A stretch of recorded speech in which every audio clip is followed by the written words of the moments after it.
দেখছেন কলকাতা টিভির সংবাদ সারাদিন নিয়ে আপনাদের সঙ্গে রয়েছি ভাস্বতী। আসছে বিস্তারিত খবরে। সংসদে হানাদারির ঘটনার মূল মাস্টারমাইন্ড ললিত ঝাড় আরও একটি বাড়ির হদিশ পাওয়া গিয়েছে এবং বাগুইহাটির হেলা বটতলায় সেই বাড়ির হদিশ ইতিমধ্যেই পাওয়া গিয়েছে।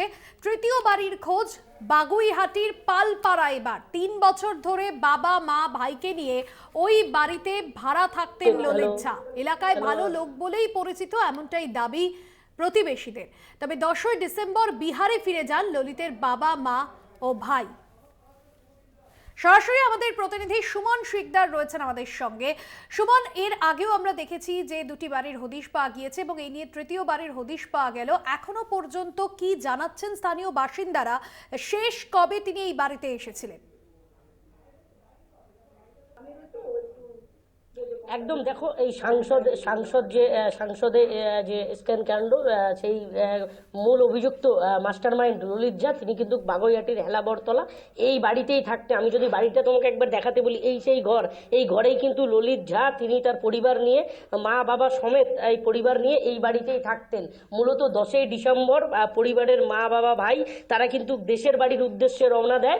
তারপরেই কিন্তু 10ই ডিসেম্বর সন্ধ্যাবেলায় ললিত ঝাকে শেষ দেখা যায়। তিনি প্রতিবেশীকে জানান তিনি দিল্লির উদ্দেশ্যে রওনা দিচ্ছেন এবং দিল্লি থেকে 2-3 দিনের মধ্যেই ফিরে আসবেন। আমি একবার কথা বলবো প্রতিবেশী কাকিমা। বলছি, এইটাই কি? হ্যাঁ, এটাই ললিত ঝা। এই যে দেখছেন, হ্যাঁ, এটাই ললিত ঝা। ইনি এখানেই থাকতেন? হ্যাঁ, এ বাবা মা ছোট ভাই এরা থাকতো এখানে। কতদিন ধরে থাকতেন? 3 বছরের একটু বেশি হবে এরকম। 3 বছর ধরে এখানে।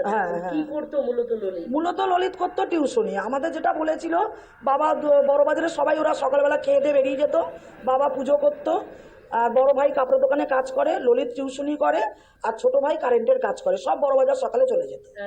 শেষ কবে দেখেছিলেন? শেষ আমি 10 তারিখ সকালে দেখেছি। 10 তারিখ সকালে ওকে দেখেছি, দুধ বাজার টাজার করে নিয়ে এসেছে।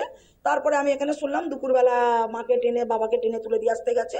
তারপরে বাড়িতে এসেছিল। সন্ধ্যেবেলা যখন যাচ্ছে, একটা নারকোল ওর ঘরে ছিল, ওর নিচে একটা ভাড়া আছে, তাকে বললো, আন্টি এই নারকোলটা তোমরা কে নেবে? তা বললো, তো তোমার হাতে ব্যাগ, তুমি আবার কোথায় যাচ্ছ? বলছে, আমি দিল্লি বেড়াতে যাচ্ছি। এখানে মূলত কেউ কারোর সাথে? না, এখানে কেউ আসতো না। আমার যখন ভাড়া দিয়েছি বলাই ছিল যে, তো না, আমরা মা বাবা 2 ভাই থাকবো, দাদা বৌদি ওরা একটু আসবে, এছাড়া কোনো অ্যালাউ আমার ছিল না, এবং কোনো বন্ধু বান্ধব কেউই আসতো না। এর আগে কি ললিত কখনো দিল্লি গেছিল?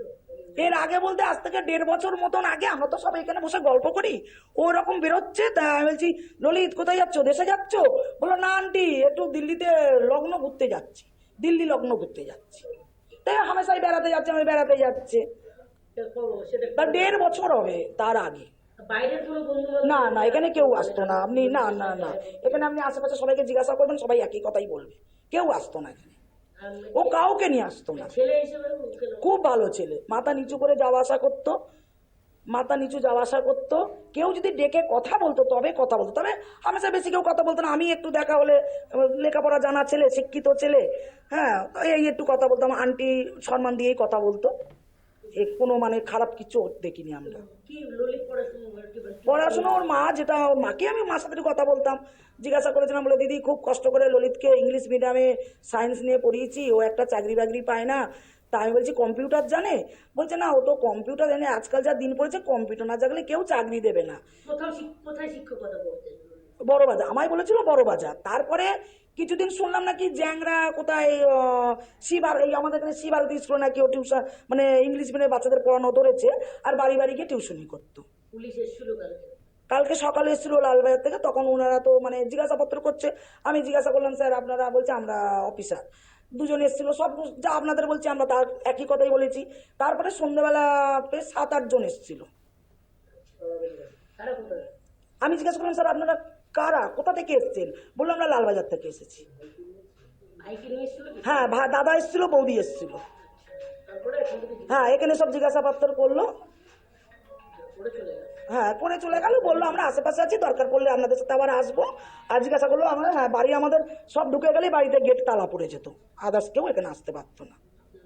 শেফালি সর্দার। আমি এই বাড়ি, আমার বাড়ি। একদম, দেখো যেমনটা জানালো প্রতিবেশী যে ললিত ঝা তিনি কিন্তু এই বাড়িতেই মূলত থাকতো এবং 10ই ডিসেম্বর তিনি কিন্তু এই বাড়ি থেকেই মূলত দিল্লির উদ্দেশ্যে রওনা দিয়েছিল এবং প্রতিবেশীকে জানিয়ে গেছিল যে 2-3 দিনের মধ্যেই কিন্তু একদম। ফিরে আসবেন, এমনটাই জানিয়েছিল স্থানীয় বা প্রতিবেশীদের। ভাস্বতী, একেবারে প্রতিবেশীরা যেমনটা জানাচ্ছিল যে এই ঘটনার 3 দিন আগেই দিল্লিতে রওনা দিয়েছিল এবং তার মা বাবা ভাইও কিন্তু বিহারে ফিরে গিয়েছিল। ধন্যবাদ জানাবো সরাসরি সুমন শিকদার আমাদের প্রতিনিধি ছিলেন আমাদের সঙ্গে।